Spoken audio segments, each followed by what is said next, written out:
Now then, welcome to Hedgerow Histories. Now here's a little bit of history, probably going back many years. Looking down here on can you see it? No. Let's go over this way a little bit more. Perhaps we can see it from over here. This gully, put a planking down there. That gully goes right down there, see, between those trees, right down, curves round, goes out into the wood, out into the to the brook, which is the Shropshire border, crosses that and goes up onto the anything up there. Also goes roughly this corner of that caravan, diagonally across that field, which you should see if you've taken some drone footage, which we'll insert here, and that was it. That's what it is.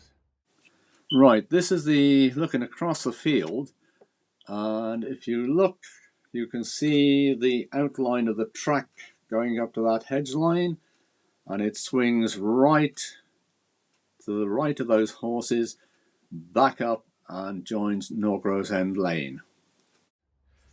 Now, what is it? Yeah, good question. What is it? Let's have a look again. See if we can see it down there again. What it is an old packhorse road. Now they had, you know, the lower forge was, by its definition, a forge. Now this is one of the ways they got the iron ore in to melt, and obviously the end product, which would have probably been pig iron, out. And this would have been from early 1600s when the Blunts took over this part of the world. And we had this information off Sir Walter Blunt, the old man. And also, if you dig down in that gully, you'll see that bit of a wet patch down there. If you dig down that, anywhere along there, you will see, go down about 18 inches, and you will see a layer of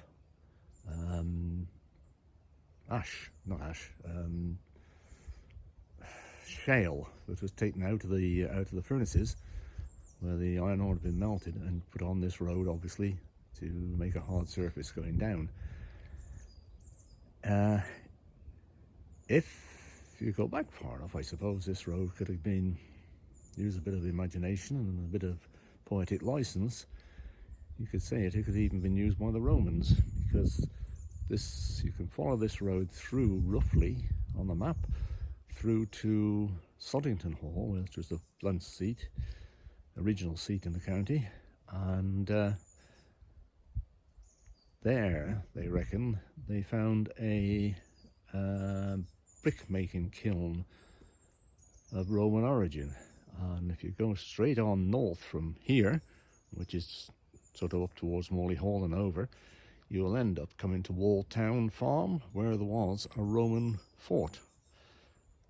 So it could easily be that age.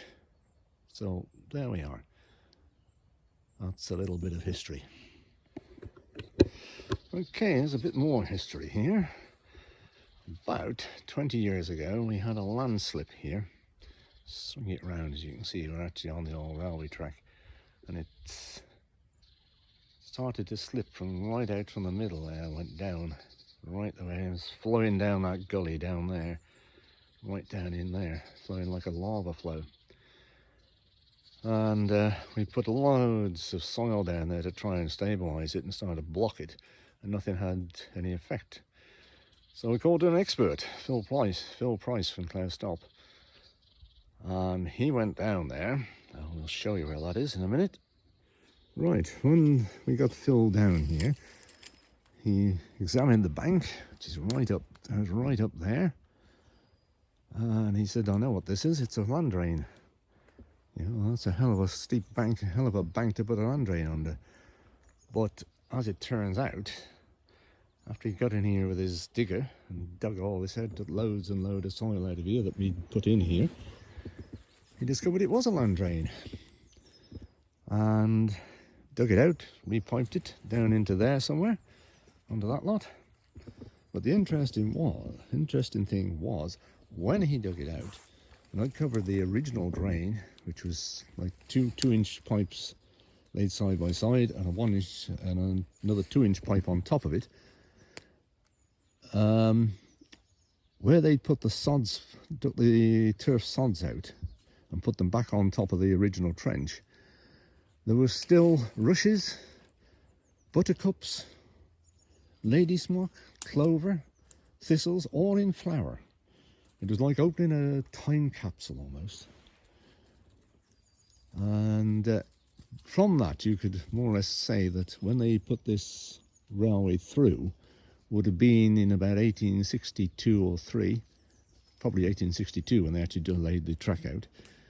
And it would have been in the month of May, June time, because of the flowers and that. But it was absolutely incredible. There was even shades of yellow still in the buttercups, and that was 150 plus years ago. You cannot believe that it would be so preserved, so well preserved. But there we are. Right, well, we're going to go on over here. Yeah, that's the dog. That's my dog there. We're going to go on over here and up that bank there, and we'll show you where the original hedge line of the fields were. Right, now here we are. You should be able to see that. That's the original hedge line. It goes right down here. That's that tree there.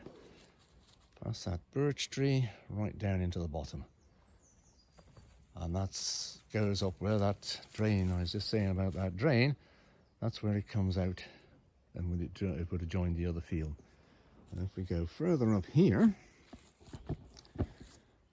see all that right up there? Right, just a little bit more of it now from these trees. Right the way up there. There we go. Right up there, out in towards that holly bush. There we are.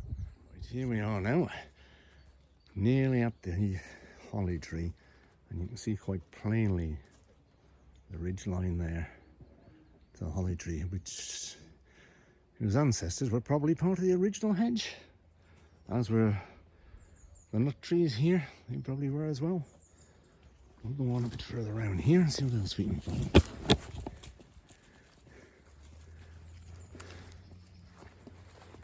We are actually following a deer track here. You can see by the amount of deer. No, that's not a deer hound. On the other side of that holly bush now, and we follow it down. What do you see and all that? Should be able to get better, as clear as we get down. There you go.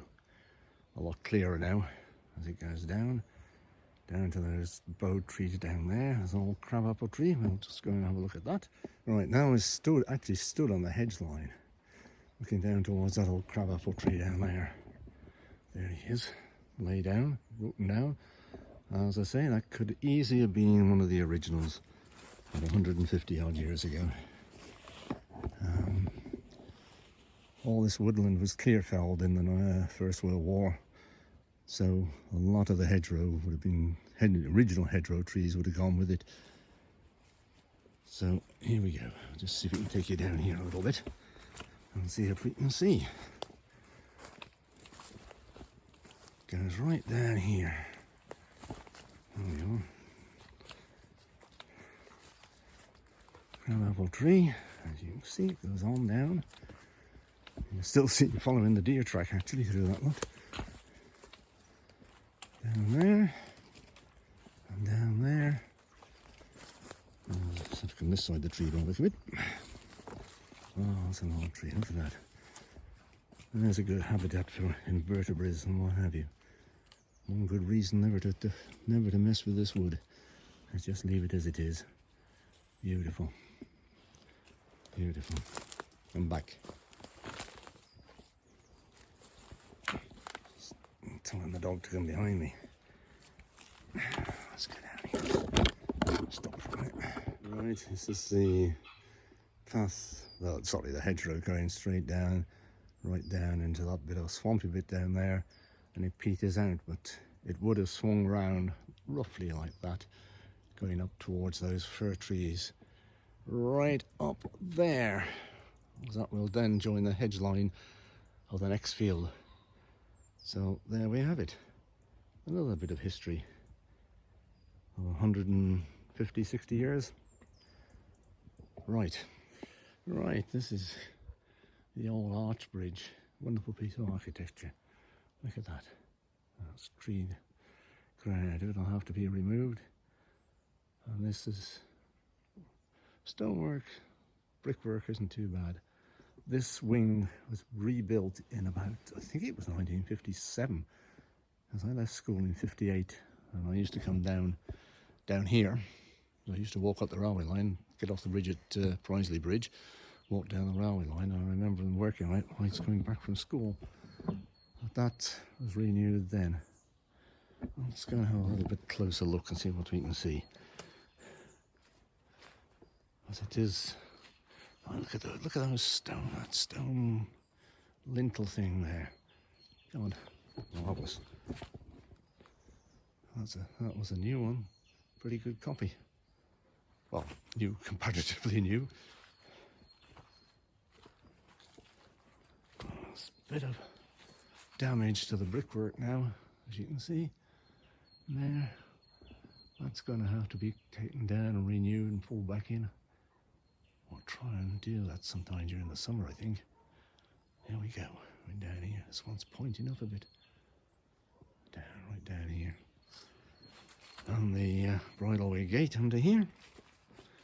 Oh, I don't know whether it used to be a plaque with a date on up here somewhere, if I remember rightly.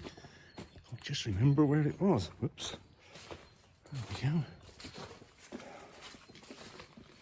Looking down there, it's like a window on another world. Yeah, we're getting a bit of shit there, aren't we? Yeah. Plaque there, in about the middle of there. It used to have the date on it. It doesn't now, unfortunately. This is the view actually going under the archway. You can hear a bit of echo from it as we go down towards it, the exit. As I say, it's like walking into another world, really. Yeah.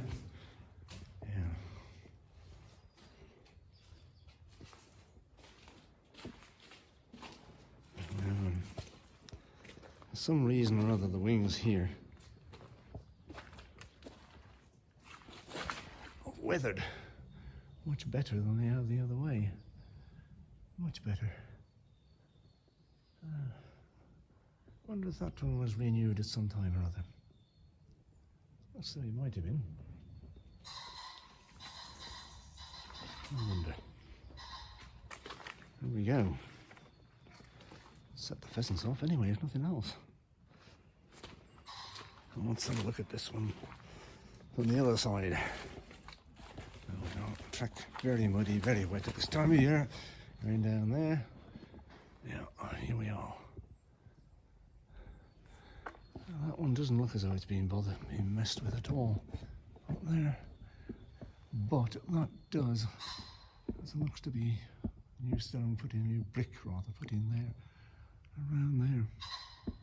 It'd be a shame to see it taken down. It really would.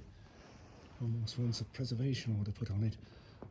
There we go, right across the top of it. Going right across the top. And down the other side. And down there. Some clever so-and-sos tried moving the stone there for some reason. God knows why. And there we are. And that's the bridleway going down to the border at the brook. So there we are. That's your Hedgerow history, all within 500 yards of one another. The three things, the Packhorse Road, and the time capsule, as we'll call it, and this. Now if we look round again, back up, this road was put in, I suppose, about 1820 something or other, because the old road that I showed you, which was a Packhorse Road, that disappeared off the old maps in the late 18 teens, 1820 or something. After that, it was just a dotted line, a couple of dotted lines down the field. And then this was put in. Well, there we are. Well, there you have it.